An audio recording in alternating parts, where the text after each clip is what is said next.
Um problema agudo é o dos doentes com hepatite C em fase terminal da doença. Médicos e doentes estão a questionar os critérios do Infarmed que definem quem tem acesso ao medicamento inovador que cura a hepatite C em poucos dias. Cura a doença, sublinho. Os médicos dizem que a distribuição do medicamento está a ser contraditória, além de escassa, e que há dezenas de doentes que podem morrer a qualquer instante. Um simples comprimido cura a hepatite C em questão de dias. Que há gente que precisava dele. Se calhar até mais do que eu, porque são gente mais nova, com mais possibilidades que eu de viver. Isso custa-me imenso. O problema é que o medicamento custa 46 mil euros e o Governo anda desde maio a negociar com o laboratório o preço para a sua comparticipação.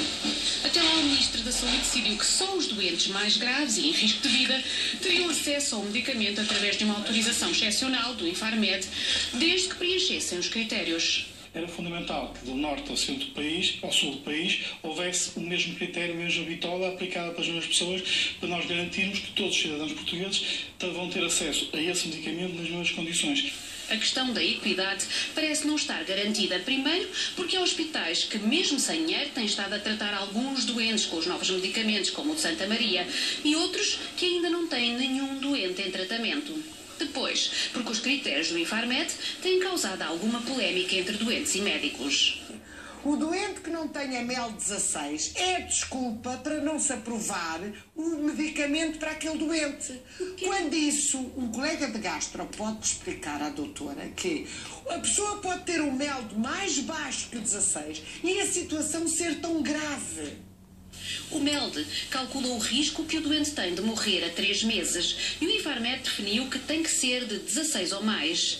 O Dr. Luís Caldeira, da Comissão de Farmácia de Santa Maria, recusa muitos pedidos porque não cumprem os critérios de MELD. Há doentes aqui que foram recusados porque tinham um MELD inferior a 16, quando eu sei, através de informação oral por colegas meus, que têm doentes a ser tratados neste momento e cujos doentes tinham MELD também inferior a 16.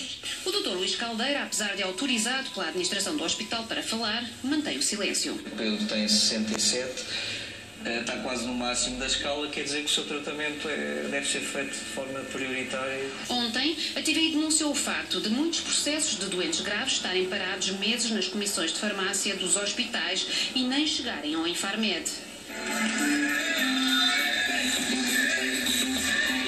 Hoje, o Ministro reuniu com os principais hospitais para levar a empresa americana que produz o medicamento a tribunal.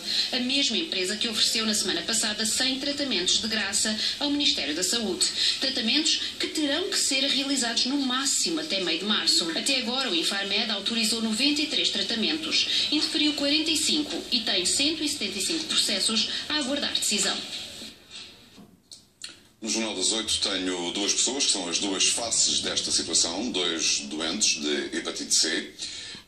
Pedro Castro, que está a tomar o comprimido Salvador, de resto está ali, pedimos para trazer a caixa, está ali o famoso medicamento que salva os doentes com hepatite C em 97% dos casos, elimina a doença.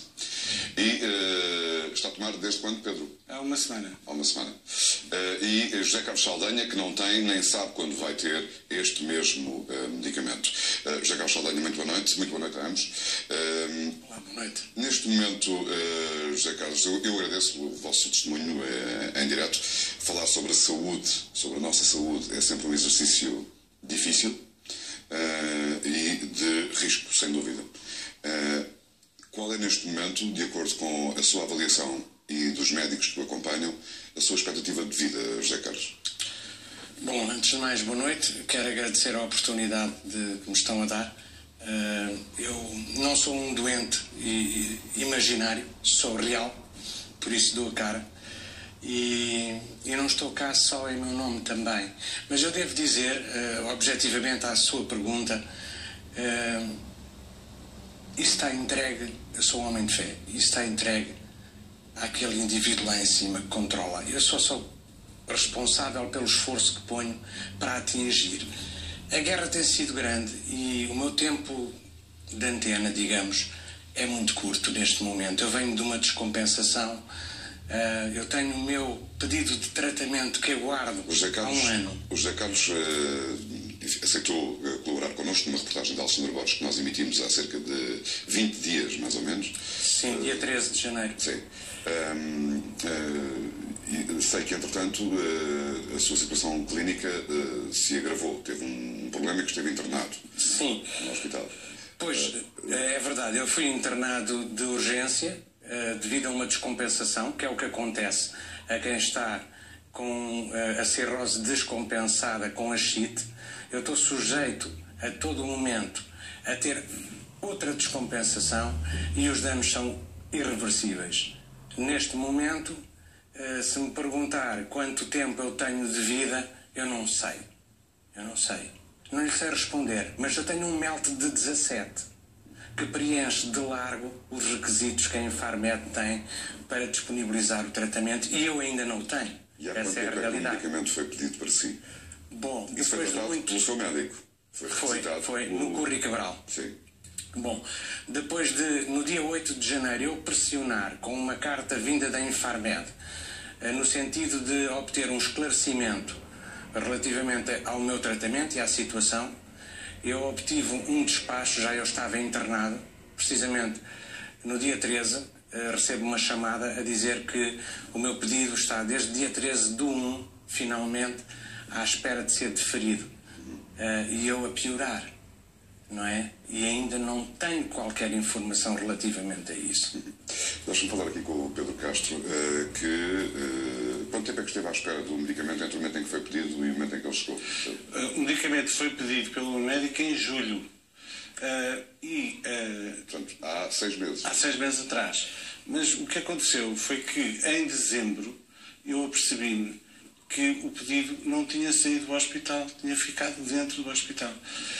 Porque as manobras que são usadas, que têm sido usadas, que é aquilo que me entristece em todo este processo, é a falta de verdade, é que os processos andam dentro do hospital de um lado para o outro e são devolvidos aos médicos com perguntas patéticas, levado ao exagero, para lhe dar um exemplo, levado mesmo ao exagero.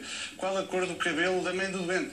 Arranjar desculpas para não avançar com os processos. E isso é que é horrível. No vosso entendimento, para protelar a decisão de atribuição do medicamento. O país vive dificuldades. Nós ontem ouvimos uma médica com um testemunho desassombrado dizer exatamente isso. Portanto, e na sua opinião, porquê que isso acontece, Pedro? É porque pelo custo extraordinário, é um custo extraordinário, de facto, para o medicamento, 46 mil euros. O problema, acho eu, é que o país atravessa um período financeiro muito complicado e eu entendo isso perfeitamente. Portanto, todo o dinheiro que é gasto deve ser pensado e deve ser bem gasto. O laboratório que detém a patente deste medicamento fez um investimento brutal e enorme a comprar o medicamento. Eu não tenho conhecimentos de qualquer espécie. Exatamente. Eu sei que o laboratório pagou 11 mil milhões de dólares para obter este medicamento. Eu não tenho conhecimentos de qualquer espécie que me possam dizer qual deveria ser o preço de venda do medicamento.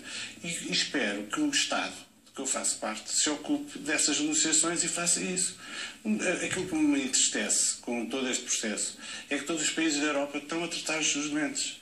E em Portugal isso não acontece. O governo abandonou as negociações, não fala com os laboratórios. Retomou hoje, segundo ouvi. Sim, ouvimos ontem um Infarmed dizer que estavam a negociar. Mas sabe, Zé Alberto, desde quando não se sentavam à mesa? 23 de outubro.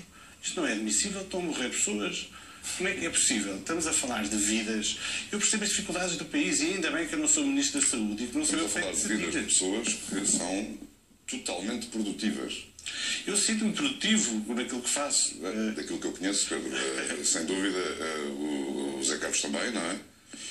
Com a família, com a atividade profissional. Eu tenho uma vida própria, claro que sim. E sou um membro produtivo desta sociedade. E no outro dia espantou-me como é que o Sr. Ministro dizia que o dinheiro que era só que era o dinheiro dos contribuintes, portanto eu também o lá tenho, e não fazem a parte que têm que fazer. Eu tenho direito à vida, não é? Tenho direito ao tratamento, existe a cura, não percebo de que é que estão à espera. Portanto, eu não tenho nada a ver com o preço da farmacêutica. não me parece que tenha que me preocupar com isso. Eu tenho que me preocupar com a minha vida e com a vida dos meus companheiros que estão nas mesmas situações que eu, percebe? E o Estado não toma uma atitude. É disto que nós falamos, Pedro. É disto que nós falamos. José Carlos, tem alguma ideia de quantas pessoas é que estarão em situações semelhantes, análogas à sua? Bom, neste momento estima-se que estejam pendentes 150 tratamentos de pessoas que estão a correr o risco de carcinoma. Por conseguinte, se chegam a esse ponto, não é? Que não há necessidade de chegar, porque os guidelines dizem que basta ter cirrose. Eu tenho cirrose desde 2013. Eu estou a ser acompanhado com cirrose desde 2013. Nunca se sabe quando é que ela vai ser descompensada. Comigo aconteceu agora, não é? E eu estou, portanto, a um passo de ter um problema irreversível. Portanto, só nos dão o tratamento como extrema unção, como já ouvi dizer. Portanto, quer dizer... Aquela médica, a expressão é dura, mas aquela médica que eu já mencionei aqui, do Hospital de Santa Maria, utilizava a expressão de que os critérios estão tão apertados, que parece que é só para os mortos-vivos, para as pessoas que ainda estão vivas quase por milagre, não é? Portanto, é essa a ideia que tem. 3.500 pessoas com esse risco em 2015. Portanto, há que tomar e fazer alguma coisa para resolver este problema. Pedro, quantas pessoas é que estão na sua situação, que têm essa caixa? Aquela caixa é o bem mais precioso para a sua vida, José Carlos, não é? Sem dúvida. Eu fico muito feliz que o Pedro tenha conseguido e todos os dias oro para que cada comprimido que ele tome lhe dê a cura. Que é isso que eu pretendo. E fico muito feliz. Parabéns, Pedro. Mesmo que o Pedro quisesse partilhar este medicamento milagroso consigo, isso não era possível. Não é possível, claro que não. Porque a prescrição é feita individualmente. A prescrição é individual. É individual. Quantas pessoas é que estão na sua situação, Pedro, a tomar esse comprimido? Eu estimo-se que estejam à volta de 50. Em 2014, o governo prometeu que trataria 150 pessoas. O que não veio a acontecer. E é estas faltas de verdade que eu estava a falar. E, portanto, o laboratório informou, vi numa reportagem que estavam a ser tratadas 35 pessoas com este medicamento. O laboratório também divulgou que se daria 100 unidades. Eu acho extraordinário. Um valor significativo, ou seja, por cerca de €500 mil. Claro.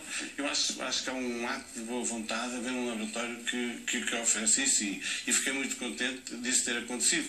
Porque eu sinto-me privilegiado de ter recebido este tratamento. Eu gostava de contar uma história. Eu, em março deste ano, fui a um médico à França e ele disse-me: Pedro, o seu fígado está a atingir um tal estado que é preciso tratá-lo imediatamente. Saiu agora um tratamento. Eu recomendo vivamente que você faça esse tratamento. Eu sei que não vai conseguir fazer em Portugal. Portugal é conhecido na comunidade médica como aquele país que começa a tratar os seus doentes com medicamento quando os outros já não usam. E é basicamente o que está a acontecer. E disse-me até que se eu quisesse podia me inscrever na Segurança Social Francesa, que eu certamente teria facilidade. E eu não quis, que eu acho que não é esse o caminho. E por isso resolvi que eu tinha que fazer este meu caminho no meu país, em Portugal. E é por isso que eu estou aqui. É um bocadinho para dar a cara, para que todas as pessoas possam ter acesso. E percebo perfeitamente as dificuldades que o país tem e não sou Ministro da Saúde, não tenho que decidir se o dinheiro é gasto neste tratamento ou a fazer novos hospitais ou abrir um centro de saúde em Freixo para a Cinta. É um comprimido por dia, Pedro? Eu estou a tomar um cocktail, portanto, ao todo são 8 comprimidos por dia, 4 de manhã e 4 à tarde, mas deste é só um, que é uma mistura tripla. Durante quanto tempo? Entre 3 e 6 meses. O tratamento foi concebido para ser em 3 meses, mas como eu estou com uma cirrose muito avançada, os médicos acham que eu vou fazer em 6 meses. Portanto, será em 6 meses. Mas o custo do tratamento é igual, porque já houve esse ato exatamente de que os laboratórios vão cobrar ao Estado o mesmo valor para 3 ou para 6 meses, para que o Estado possa decidir quantas pessoas trata. É só isto que é preciso, é o Estado sentar-se à mesa e fazer como os outros ministros. Porque, José, deixe-me só um ponto que eu também acho importante. Eu acho que é a obrigação do nosso Ministro da Saúde resolver este problema tal como os outros resolveram. Eu espero que ele baixe o mais que ele puder para este medicamento. Mas, entretanto, não deixe morrer as pessoas. Exatamente. E não é fugindo da mesa e não é não fazendo nada que as coisas vão acontecer, porque nós estamos a falar de vidas. Isto faz lembrar um bocadinho a roleta russa, não é? Mas na cabeça dos outros.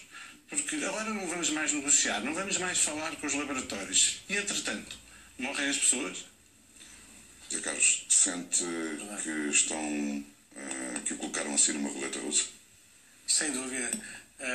Eu melhor do que ninguém posso sentir isso na pele. E devo dizer que eu não sei o que é que estes senhores vão dizer à minha filha que tem 12 anos.